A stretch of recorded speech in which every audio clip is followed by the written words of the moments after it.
Okay, welcome to the fourth installment of the Frontiers in Economics for Ukraine seminar series hosted by the Kiev School of Economics. It is really a pleasure to take part in this series, which offers lectures by some of the world's most prominent economists as a gesture of solidarity with the citizens of Ukraine as they struggle heroically and with incredible perseverance to maintain their independence. We are very fortunate today to have as our speaker Stefanie Stantcheva, who is the Nathaniel Ropes Professor of Political Economy at Harvard, the founder of the Social Economics Lab, and as you all know, an internationally recognized expert on taxation and many other public policies.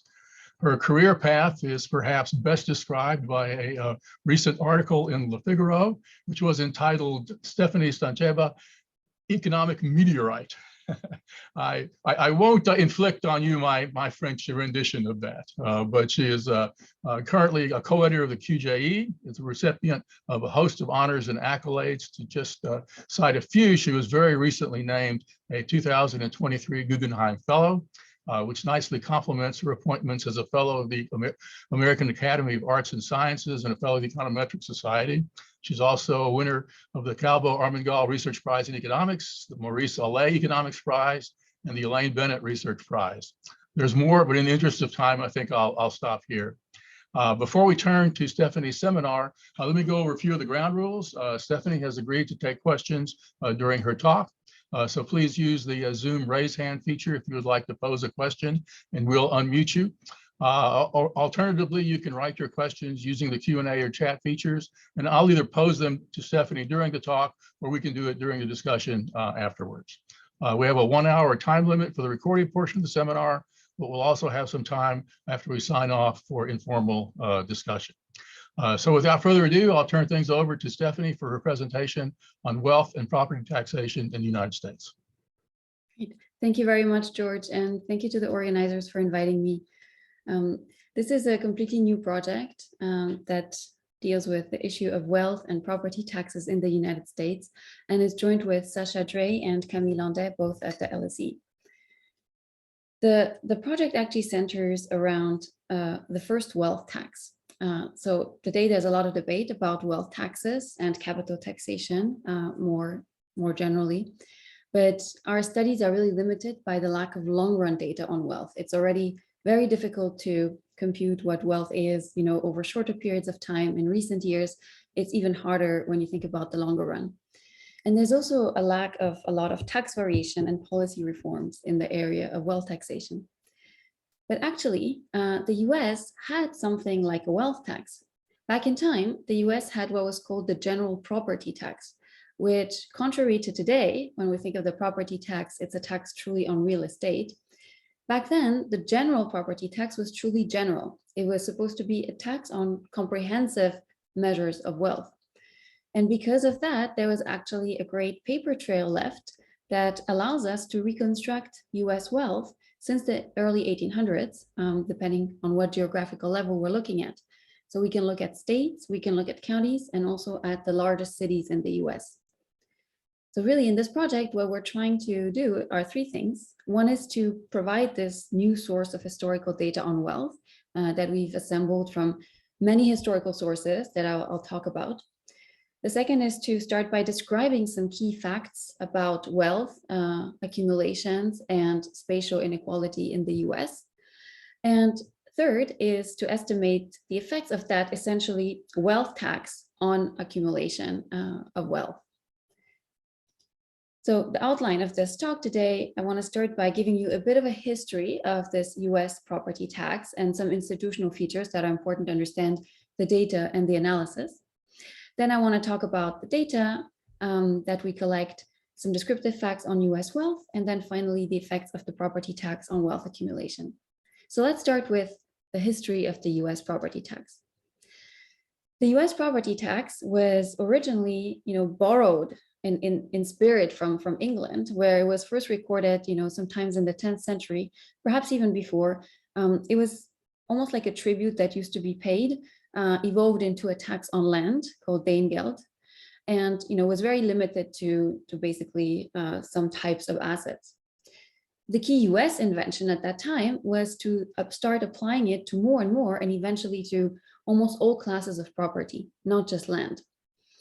So over time, many existing disparate local property taxes in the US started becoming more and more similar and became the general property tax, which always remained local. It's always something that was locally assessed, administered at various levels of jurisdiction. So it was not a federal tax, but it had characteristics that were very common across all states. And the factors that pushed towards this adoption and sort of expansion of the property tax were, first of all, that states introduced, either new or revised constitution in the early 1900s, in the early 19th century, which had these principles of uniformity and universality, that everything had to be taxed and at the same rate. And then after some economic crisis, for instance, the 1837 panic, states needed revenue that didn't come from just public debt or from investments in private risky corporations. And as local governments became more and more important, much more important than state governments, started taking on these roles of water, sanitation, transportation, etc., and local revenue started to be as important as overall state and national revenue, there needed to be these sources of revenues. The principles of that property tax were 5 main ones. And so they were first universality, this idea that all property should be taxed, including movable and intangible property. And exemptions were pretty strictly defined, and the goal was to limit them. It's a tax that's based on value. So it's an ad valorem tax. And it also tries to satisfy the principle of uniformity, which means all property should be taxed at the same rate. The fourth point is a little bit more moot because this is very hard to actually implement in principle, but it was supposed to be a tax that's levied against the property itself, not the owner. So it was supposed to be, an in rem tax. And then the fifth principle, which was incredibly important, was that it was a local tax. So it was used, to fund local services enforced by local officials that were elected, and was based on these, Jeffersonian, Jacksonian views of local democracy.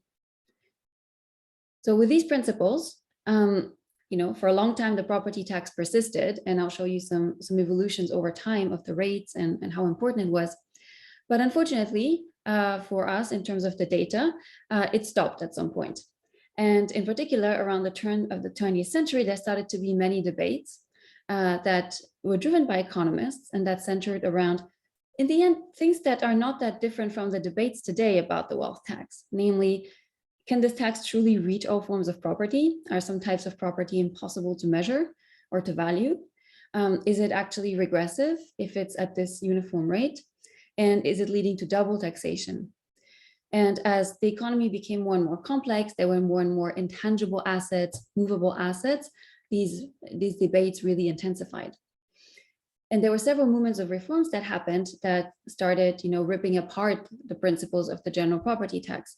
For instance, movements which were called classification tried to replace this uniform tax by having, for instance, lower tax rates on intangible property.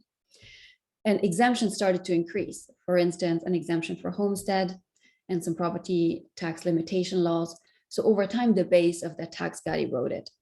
So really, after the 1930s, the general property tax started to scale down and eventually become what today is basically a tax on real estate property.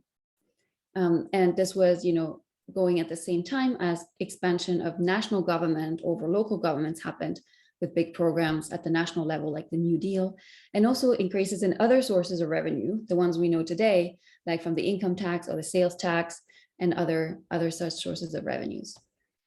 Colin? Do we know anything about compliance with the tax?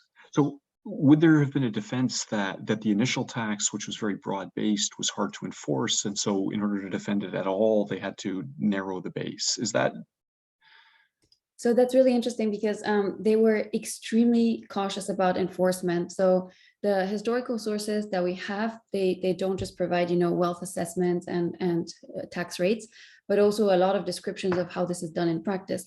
And it was a very labor-intensive process. So it was truly assessors going and assessing every year the whole property of a household. And it was local elected officials.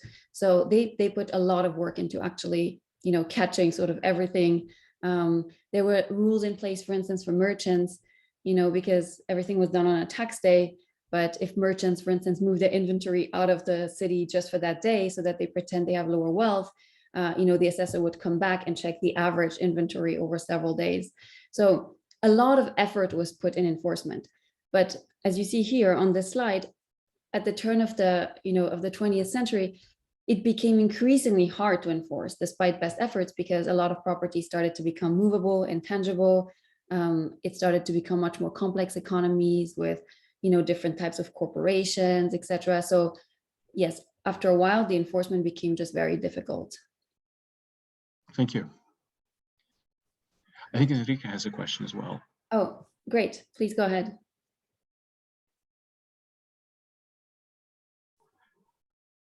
Enrique, you can unmute yourself now, I think, if you would like. If you Okay, still have well, your question. I'll continue. Please feel free to jump in if. Okay, so the property tax was a really, really important source of revenue. So this figure here shows you the share of total revenue at the state level. So not only tax revenue, but all the revenue from everything, including investments in private corporations, which especially the Northeast tended to do a lot, like in the canals. All sources of revenues combined, what share came from the property tax. So it was a really important source of state revenue, and it remained very important over the whole 1800s, and then declined after new sources of taxes were introduced. In fact, the figure is very striking if you look at it as a share of tax revenue only, which I did not manage to add, sorry.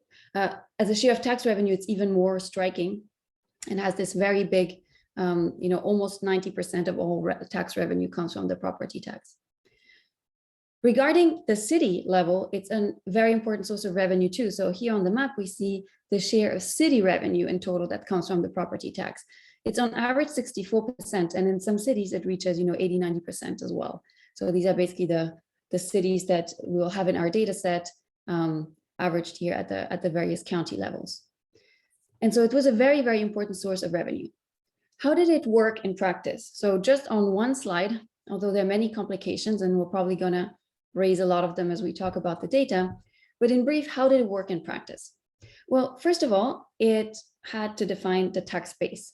And people typically distinguish between real property, so this is basically the value of land, of buildings and improvements, and personal property, which is basically everything else.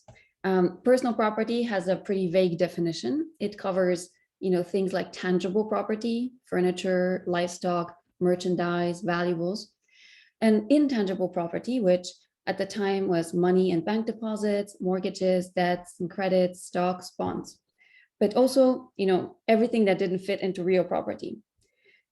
Corporate property is an interesting case. Of course, there were corporations. And so how are corporations taxed? It was essentially a state level decision how to tax corporations. In principle, corporate property was supposed to be taxed exactly like individual property. And to avoid double taxation, what states did was to decide either we're going to tax things only on the household side, so your own private business, and then shares that you hold in other companies, etc., or we're going to tax everything only on the corporate side. And either way, these assets were included either as real or as personal property, depending on the case. So there is no double taxation within state of corporate assets. We'll talk about across state in a little bit. There were some exemptions, despite this idea that it was a universal tax. There were still some exemptions, and they were mainly for public property, that was like infrastructure and public lands and public buildings. Religious property, like churches, cemeteries, etc., were also exempt. Charities, hospitals, schools, libraries, those were basically exempt. There were some exemptions that were basically already policy tools in a sense, trying to encourage some local activity. So for instance, they're very specific and they're very locally dependent. So for instance, in Vermont, you could have a $25 watch tax-free. That was like an individual level deduction. In some specific sectors, like you could have 10 bee stands and some beet sugar factories up to a certain level in Indiana, etc. So there were a few exemptions here and there. Those are very hard to systematically sort of record. And then there were exemptions to avoid double taxation. So I just mentioned corporate property, but another big one was debt and mortgages. So to avoid double counting, you could basically deduct, for instance, if you're the person in debt, you could deduct your debt so that it's not double counted on the person holding your mortgage or issuing your loan and on your side. Once this is put together, all this tax base, the tax that was imposed on you was a layer tax because there were multiple levels of jurisdictions here. There were within cities, the smallest units were districts. So for instance, school districts were the most important ones, road districts. So these were basically districts that have to collect revenue for a given cause, like schools. After that, there was the municipal level, cities, the county level, and then the state level. And so you would pay the layer tax, all of this, for all jurisdictions that you are part of. And so what were the rates, to give you an idea? Oh no, first let me give you an idea about the composition of the wealth. And for some states, we have an incredible amount of detail. So here's, for instance, the example of Connecticut. So these would be all the type of things that would be recorded by the assessors. Pianos, farming utensils, clocks, watches, money, merchandise that you had, mills, stores, land, of course. You can see at the bottom, land, dwelling, houses, and then stores were big components of wealth. But basically everything was recorded: livestock, furniture, everything. And so what were the tax rates that we're talking about here? So this graph here shows since 1860, the tax rates, the effective tax rates at the various jurisdiction levels. And so the cities that we have, they start later. I'll tell you a little bit about the data. But basically the most important taxes were at the city level. So the taxes at the city level were between 1-2%. The taxes at the county level were much smaller, like around 0.5%. And at the state level, it was extremely minimal, below 0.2 or 3%. So really the biggest chunk of the tax rate was in the cities. And once you layer all these taxes on top of each other, this is sort of a snapshot of the tax rate you could expect to pay on your total wealth. And remember, this is a tax on the stock. So a small rate still affects the whole stock. It is not a capital income tax. So for instance, here, if we look at the map of the US and look at the various counties and look at the effective total property tax they would pay, you see that in places like the Southeast, which was much, which had lower tax rates overall, here it's around, below, a little bit below 1%. And then in some moderate tax places, given the time, it was between 1 and 3% in total. And in higher tax places was above 3%, all the way to 5-6%. So this is, substantial taxes when you think about it, affecting the whole stock of wealth that you have. Any questions here before I jump into the data? How well does this predict voting patterns now? Oh, that's a great question. I'll show you something else that's very predictive of. So for instance, this predicts very well today's income levels already. So, I'll show you that wealth was very persistent, and obviously the wealth was correlated with a property tax. I haven't looked at voting patterns, but I think your question suggests that you may be spotting a correlation, sort of. Sure. Yes. Yeah. Yes. What's the bright red one for those of us who aren't Americans? Oh my God! Please don't trap me like that. It's on the Mississippi, is that right? I think it's right. Yes. But so, some states had like very low tax rates, but they had in general low tax rates. And so as a result, the actual share of revenue that came from the property tax was still very large.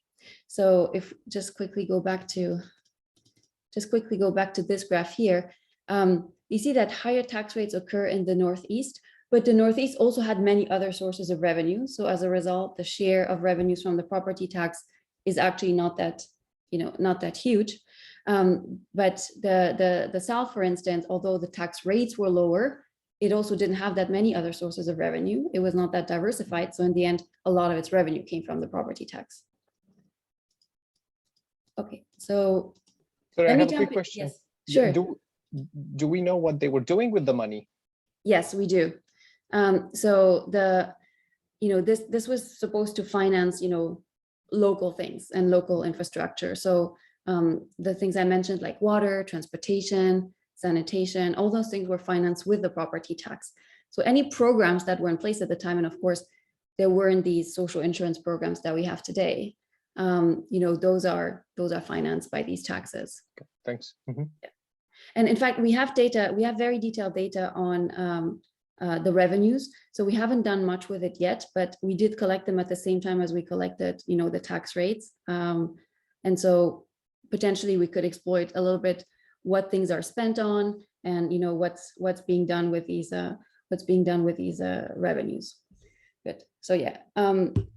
So here, yeah, basically the outlier here, to Colin's point, yes, it is Missouri, and it has a very, very low tax rates overall relative to the other states. So the data, let me describe what we have for the data. So at the state level, we have to go through these publications, which were, in various disparate forms, which were essentially state reports. States had accountings, kept books of what revenue they get, what they spent. And it's complemented by a publication that started in 1915. So for the later period from the census that, wasn't really used, that also had these annual financial statistics of states. And to give you an idea of the sort of number of sources that you have to look at to get this data, I'll show you here the example of Connecticut. So Connecticut, these are the various types of sources that you have to go and sort of by hand look at. There's the biannual reports of the tax commissioner, reports of the controller, reports of the treasurer, some assessment collections by town officials, etc. So it's very many disparate sources that are somewhere there, that these records have been kept because of the property tax, but they look very different across states, and you really have to do a lot of work to go dig into them, get the info out, and then also standardize and harmonize it. So Connecticut is, a state with a very long time series that we have. So it starts in 1798, and we have it all the way until 1940. At the other levels, oh yeah, this is an example of, for instance, some of the tables for Connecticut, where they already report some grand total for a town, and for all the years that they have. At the other levels, like the county or the city level, we have to go into other sources. So I just list them here. There's probably not much point, diving into it. There is a very big sort of data appendix, and essentially for every year and state or county, there's links to the original raw sources and an explanation of how things are put together. But it basically comes from many very disparate sources that were out there and that people hadn't really used because they were not in a systematic, easily usable form. Let me mention the cities, because the cities are really an interesting case. So the cities happen in this census financial statistics of cities, which started in 1899. So the tax rates and wealth levels for the cities come a bit later than states and counties, which start much earlier. So for the cities, it covers the largest US cities with more than 30,000 people after 1899, and then it was increased to 100,000 people as cities grew after 1931. And then we of course have to collect also a lot of data on the legislation, assessment ratios, tax rates, and all enforcement related measures. So the data ends up having a very good coverage of basically all people in the US. So this shows you the share of the US population that the data covers over time. So of course, states entered the union at different times. And so as they enter, the data starts coming in. And so in terms of coverage, basically the data coverage, becomes 100% of today, looking at all of today's states and territories in 1880. So there's a few steps we need to take to go from this raw data to basically wealth measures. And you can think of it very similarly to today's tax returns. If we had today's tax returns, from the IRS, we have taxable income. But how do we go from taxable income to reconstruct sort of total income? It's a little bit the same question here. We're starting from measures of basically taxable wealth. How do we go to saying, okay, we can get some reliable estimates of total wealth? Well, first of all, you're worried about double counting or omitting some things.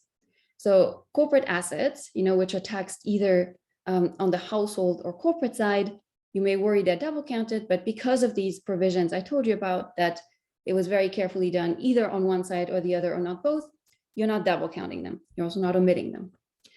That's luckily also not double counted since you could deduct them. So they would only be counted as wealth on one side.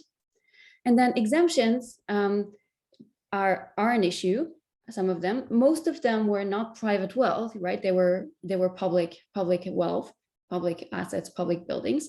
But there were these exceptions that I showed you, like the bee stands and some watches, etc. So those we really can't do much about. These exemptions were really intentionally very limited. So there's some estimates of how much they may be, and they seem to be pretty small, but those are things we can't sort of add back to private wealth. The second thing you may worry about is whether we're correctly allocating wealth across space. And the first issue basically is a cross-border ownership of real property. So if you own a house in another state at that time, well, real property is taxed at location. So that house will be taxed in the state it's in. And so when we count it as wealth, we're going to count it as wealth in that state, not in the state of the owner. So this is an issue, but at that time it was pretty limited. So it is pretty rare to own like real property. It was by no means a common occurrence to own real property in other jurisdictions, especially if you move to higher aggregation levels. So you may own a house in the neighboring city, but much less in the neighboring county, and even less so in another state. So this was limited in practice. For corporate assets, and this may be too much tax detail here, but for corporate assets, it's an issue if you are in state A and you own shares in a company that's located in state B, and these two states tax on different bases. So the state B taxes on real property there, your state taxes you on shares, that wealth will be double counted. But it's again pretty limited cases because it requires cross-state ownership. So anything you own within your state, that's fine. That will not be misallocated because it is matched within state to an owner. And if the states tax on the same basis, both on real property or both on the owner side, it's also not an issue. So this could be happening, but hopefully it's pretty limited. And then the third thing is very much like today, what we see in the data is assessed value of property. So it's truly the assessors going around and saying, this is worth that much, this is worth that much. So what we see is this B, which is the assessed value of property, and then the tax you pay or the revenue that the jurisdiction receives is that assessed value times the tax rate. But we would really like to know the market value of this wealth. And for the market value, it's basically a scaled up version of the assessed value. And that scale is called the assessment ratio. It's basically the ratio of assessed wealth to market value. And although legally it was supposed to be 1, I mean, assessors were supposed to assess it at market value. In practice, like today, it tended to be below 1.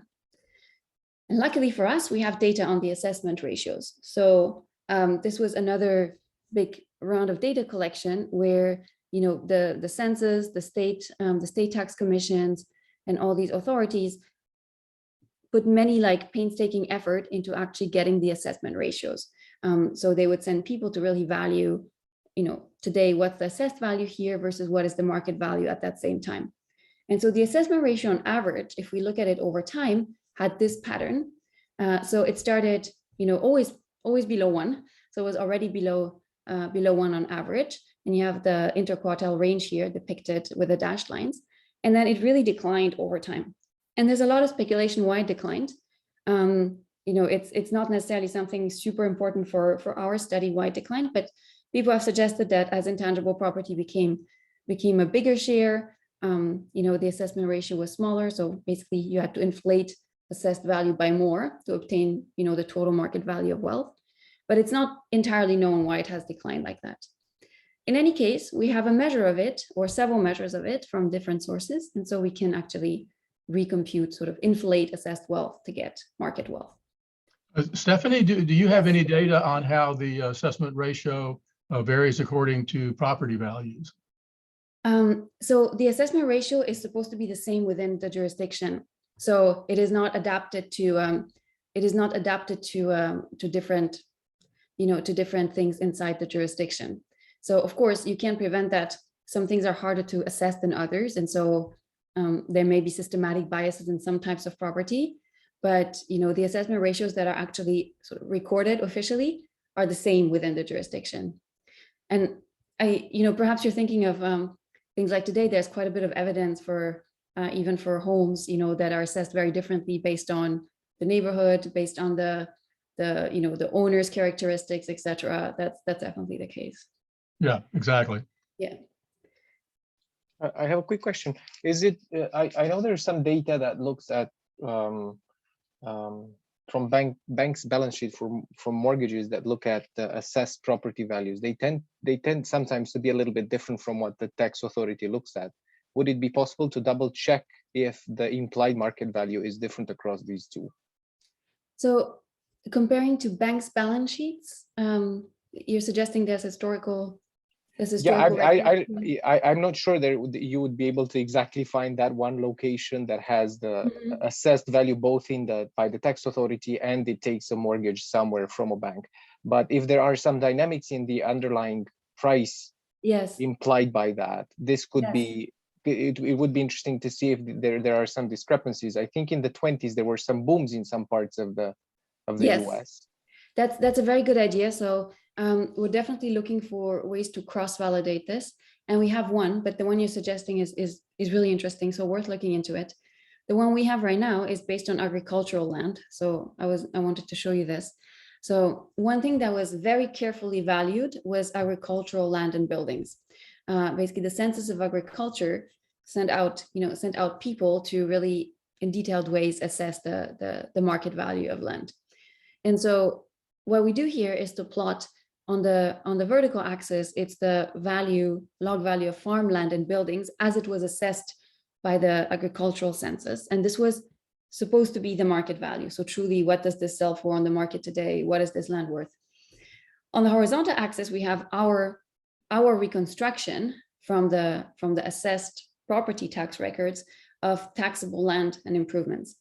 So the two are not exactly the same because we have taxable land, so we don't know which land is farmland. In the property tax records, it just says land. It doesn't say this land is used for farming or not. And so our measure of land is bigger than farmland. And so that's why the intercept in log terms is not, it's not starting at 0. But the slope is basically 1, pretty much. So if you look at the estimated market values of agricultural land with our measure of taxable land and building, it co-moves very, very closely. So, there is some noise, but it's pretty reassuring that it's giving, very reasonable values. And, this is not just a historical problem, by the way. Like, I think even today, whether we are thinking of tax data and, getting back to total income, there are definitely some imputations and there is some noise to get from taxable income to total income. And same for the property tax today, to go from assessed value to market value. Market values themselves are volatile and differ based on many things. So these are tricky problems per se. It is not only a problem because it's historical data. But thanks for the idea to look at other ways to cross-validate. So let me now dive into what we get out of this data and start with some descriptive facts about wealth in the US. So first, this is a figure that maybe you've seen because it's income per capita. So that has been around, that data has been around. And it simply compares the US to 2 European countries, the UK and France. And in income terms, it's pretty known that the US was sort of tracking the UK over the 19th century, and then pretty much overtook the UK and hence France as well by the 1880s or even 1870s. So the US overtook in terms of income per capita these European countries pretty early on. But what about wealth? So wealth series exist for the UK and France thanks to Thomas Piketty's big data collection effort. And so if we add our wealth series here for the US as a whole, so the national level first, we can see that the US actually remained pretty wealth poor relative to Europe for a very long time. And in fact, it's only because European wealth levels sort of plummeted after the First World War that the US and European countries became similar in wealth per capita levels. And what this means is that if we look at income per capita in the US, that's the orange line, or wealth per capita, over that period, you can see how much faster wealth per capita grew. So the US started from low wealth levels, which makes sense. It was a country that was pretty, pretty low density population relative to European countries, had abundant land, and land was quite cheap, whether because it was abundant also intentionally through policies to keep it cheap. And people who came, were coming from abroad, probably with not that much, physical wealth, presumably with quite a bit of human capital, so with a lot of income generating potential, and grew the wealth very, very rapidly over time. So the US wealth growth was really staggering over that period. It grew much faster than income per capita, for instance. What about different regions in the US? So different regions, now drilling down into the regional level, different regions look quite differently. So if we split by Northeast, South, Midwest, and West, we can see that before the Civil War, these regions looked relatively similar with much bigger fluctuations in the Northeast. And then after the Civil War, it looks as if the South sort of detaches from the rest and looks much poorer in terms of wealth per capita. However, the South had a very special history, as you probably know. So in the South, before emancipation, enslaved people were counted as basically part of wealth. And so they were around, almost a third, depending on the estimates, of the total wealth in the South. And so after the Civil War, that chunk of wealth thankfully disappeared. And what remained was the real property and personal property. And so if we take out wealth from enslaved people from the South series, the picture that emerges is that actually the South was always poor. So if we take out the wealth from enslaved people, the series for the South remains throughout much lower than the other regions. So after the Civil War, the other regions took off, but the South just remained pretty stagnant at a lower wealth per capita level. We can drill at the county level too, so much finer now. And at the county level, of course, many counties are missing as they start being populated and join later. But what we see here is that this is the distribution at the cusp of the Civil War, and then after the Civil War, this is where you see that South become poor, much poorer relative to the other regions. And after that, although we add more data, the picture remains relatively consistent. So bluer colors are richer, basically richer counties. Red colors are poor counties. And so over time, this distribution of wealth seems pretty persistent overall. There's fluctuations, but it seems to really remain. And so you can compare this to today. There was a question about voting patterns. Well, we compare it to income per capita today from the Opportunity Atlas from my colleagues Raschetti, Nathan Hendren, and others. So the top is our wealth per capita measure as it was in 1920 at the county level. And then fast forward 100 years, and you see the data from household income. There's no wealth data, but it's household income in these counties.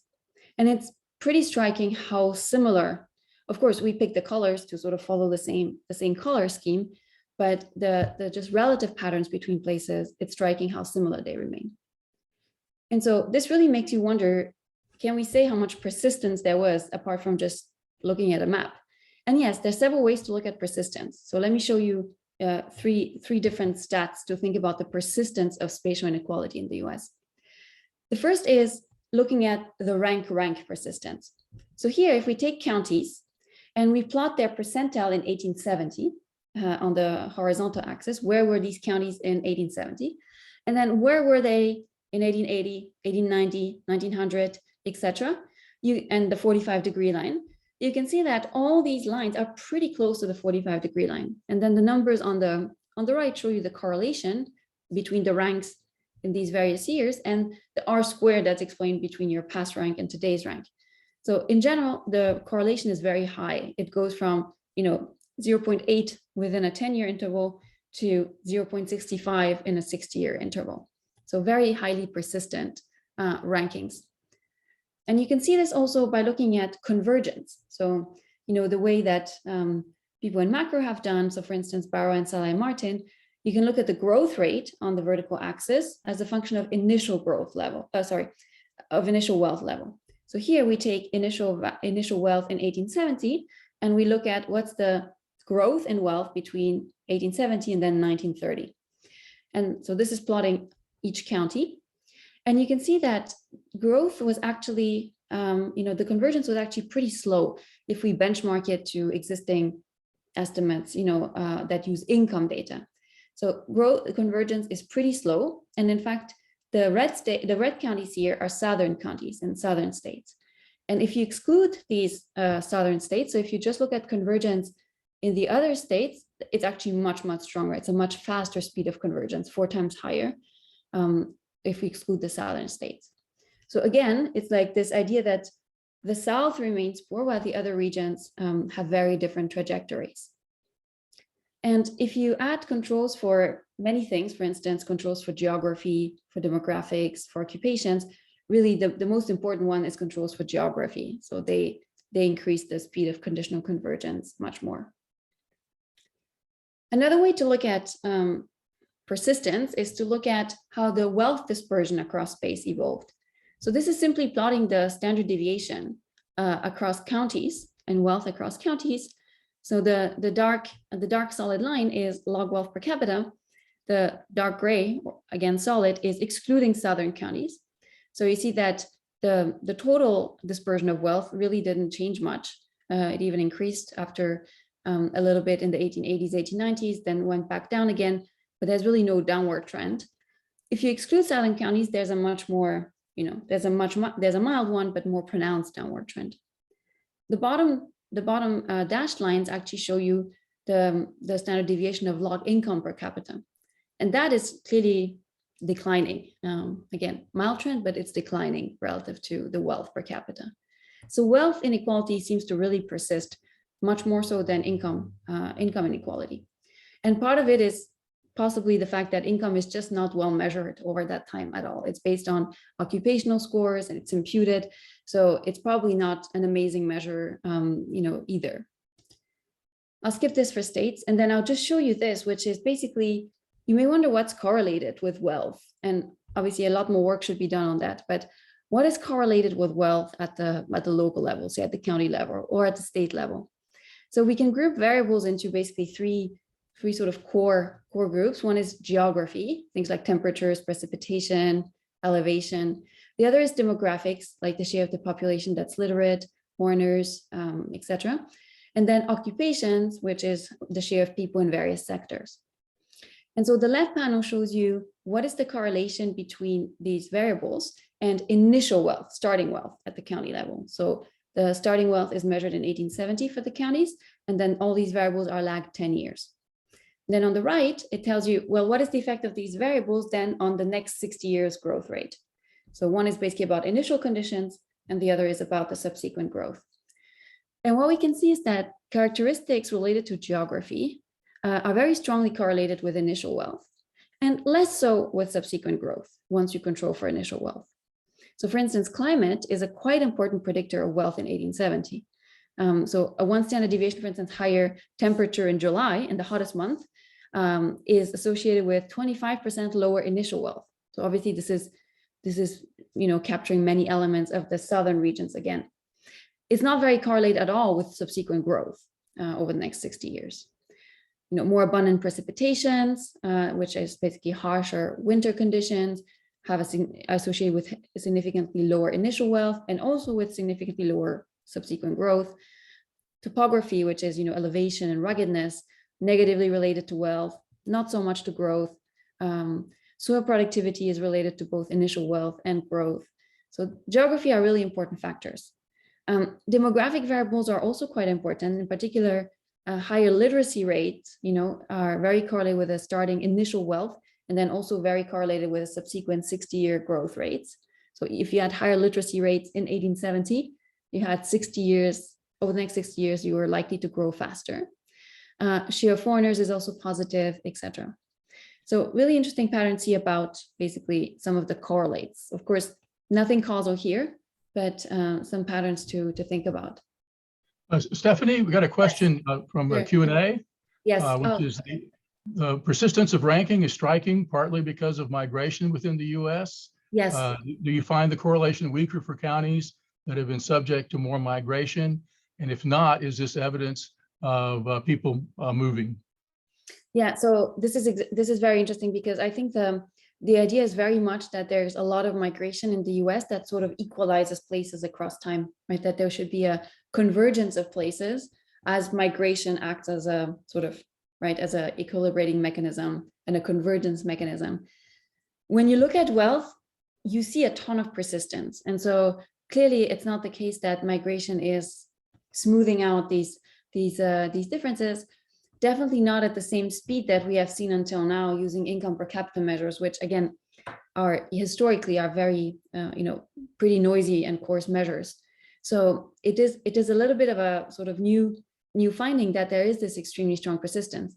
Now here, actually, even on this figure, you can see the sort of relation between population and initial wealth on the left, or growth on the right. So you can see that places that had more people in the 1860s that had a higher log population also had higher wealth in 1870. So sort of bigger places tended to be wealthier. But over time, log population is not at all related to the growth rate, the subsequent growth rate. And then the change in population is not related at all with the initial growth rate. So it's not like places that had more inflow were, equalized, became poor, and so equalize with others. So I think the migration channel is something that needs to be explored much more. We're going to look at it from the tax perspective, from a tax competition perspective in the section I'm about to start. I have a quick question here. So I was wondering very much about this migration as well, but the migrants tend to go where there's dynamics in income more than anything, right? So I was wondering, you showed this very nice split between movable and immovable wealth. A lot of that fixed wealth, land and property, tends to maintain its value thanks to some sort of geographical advantage, closeness to a river, maybe it's agriculture, et cetera, et cetera. Maybe that's why wealth per se it's persistent, but then migration is not going to change, because if you're poor and you don't have wealth, you're not going to get access. You're just going to go where income is. Yes. So so the wealth, exactly. The evidence is like, of this income convergence seems to be faster and presumably driven by migration. For wealth, you're right that conceptually it's even hard to think which way it should go. Because one thing that I didn't show you, but if you look at the correlation between wealth and income in places, it's by no means perfect. So there's, to your point, wealth-rich places that are income poor, and the opposite. So the correlation is like around 0.6 at the county level. So far from perfect.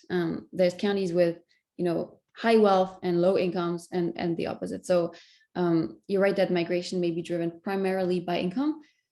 I think it's worth exploring. So it's since now we have this wealth data, it would be really nice to systematically look at that. It's a wealth of data. Right. Oh, that's a good one. I may use that one. It's very good. So the fourth part is basically about the effects of this essentially wealth tax on wealth accumulation. What we do here is to leverage, a lot of the tax variation that we have across space and over time. And we actually start with the city level. So although cities start really in 1899, the data covers 40 years of very fine-grained, more than 300 cities. And so it's a very good setting to look at what happened at the local level when you impose a wealth tax. And so what we're going to do is two things. First, we're going to try to select specific episodes, specific events that had large, sudden, persistent changes in taxes, and that were not happening at the same time as other big legislation changes in the city. We're going to identify those episodes in a sort of algorithmic way from the thousands of tax variations in the data. And then we're going to look at a synthetic control approach, comparing the sort of city that was experiencing the tax increase or decrease to synthetic controls formed by other cities that did not have those tax changes at the time. And then we're going to just put together all the cities in all the years and simply use a two-way fixed effect model controlling for city fixed effects and time fixed effects. So no longer just large events, but just all tax variation. And then we'll be able to look at some heterogeneity by city size and all of this. So that's the roadmap here. So let me start with these big tax events.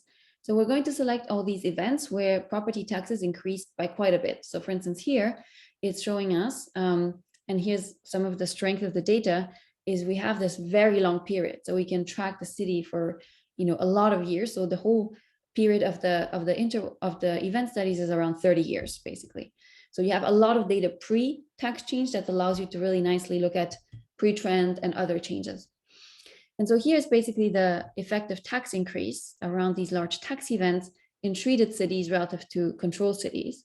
And so you see the tax increase is around, increases by around 0.5%, so half percentage point. So relative to the 1-2% average. So it's a lot of tax change. It's very big tax changes.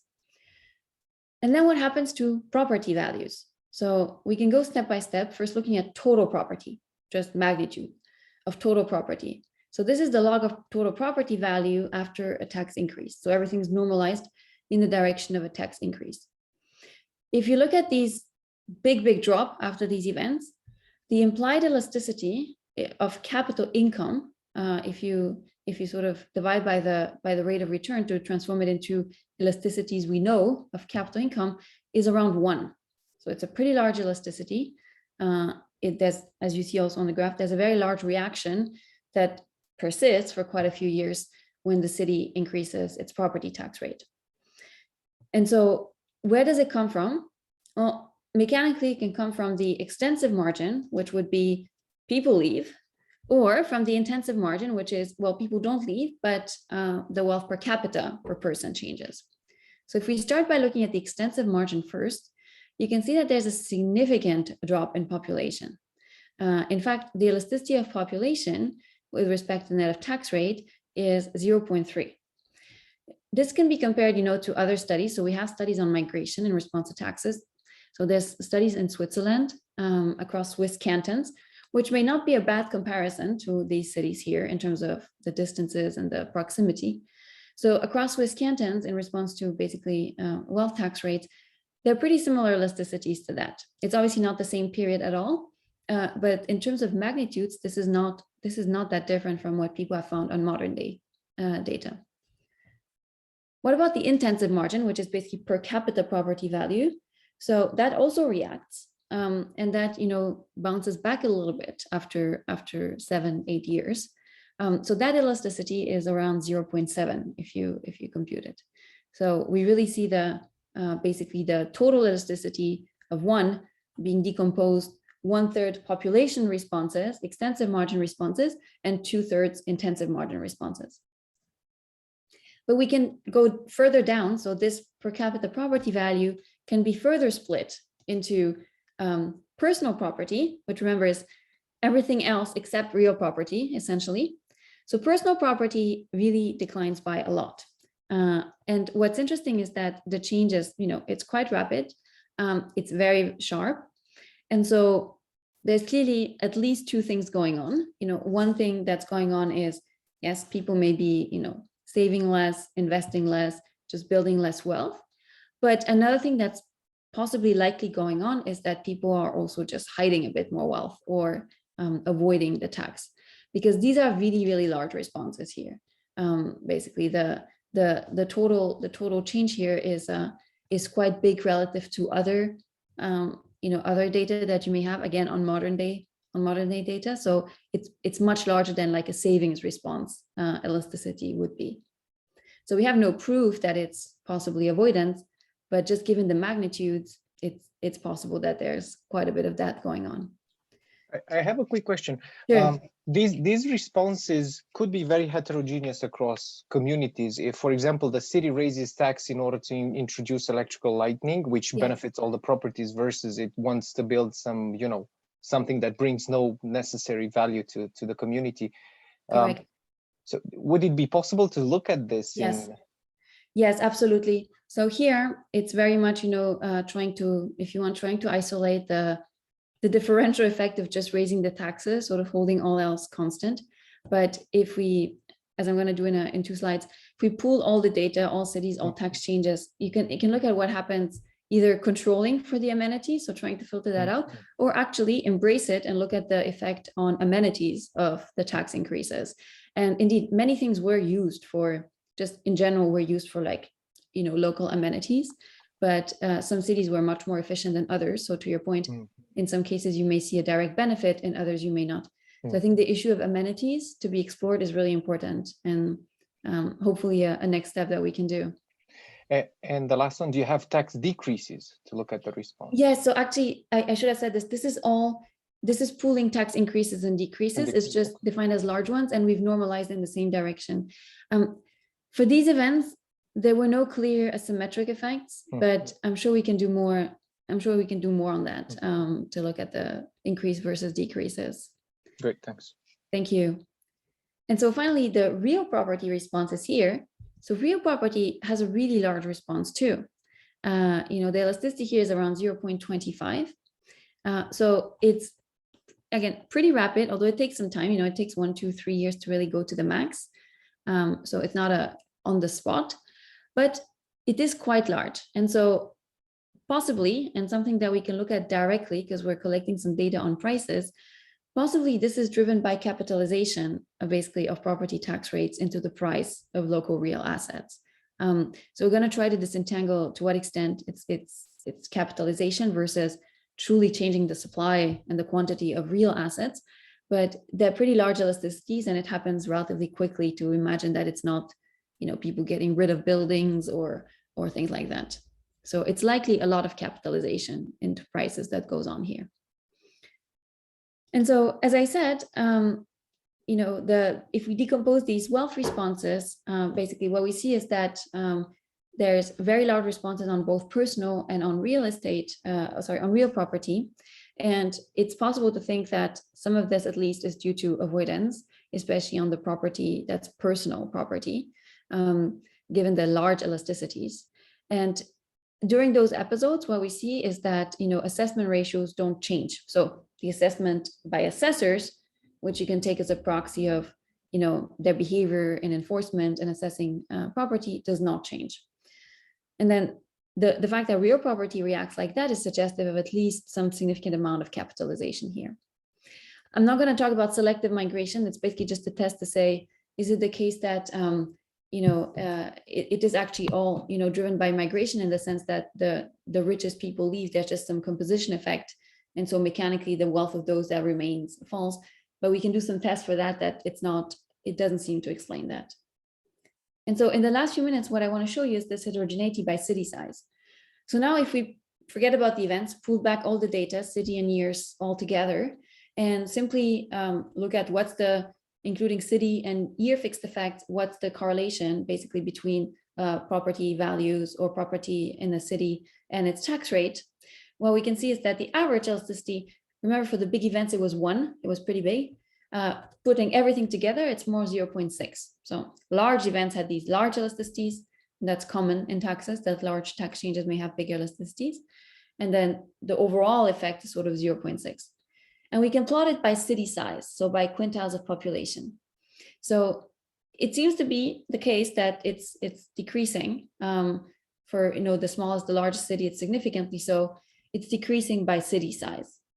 And in fact, it's particularly strong if you look at population responses.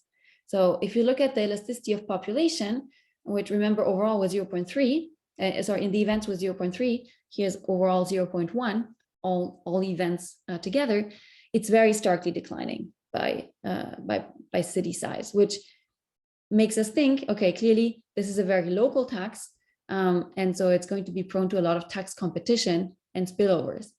And so what we're doing now is to really explore in more detail the spillovers and competition across municipalities.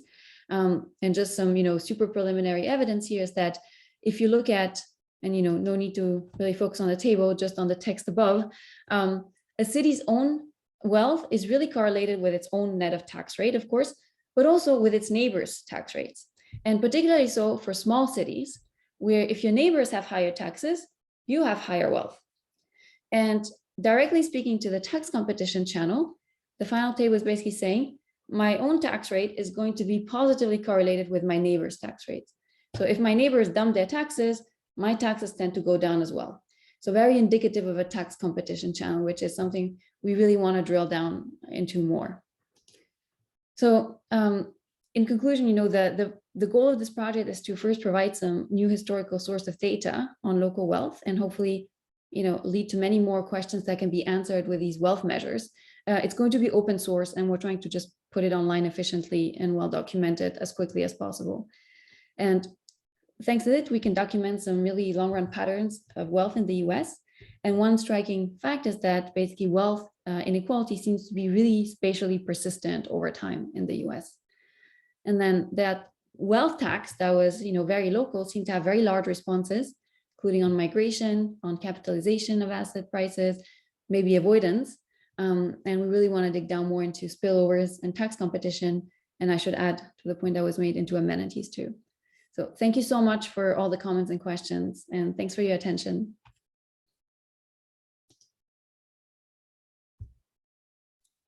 You're muted, George.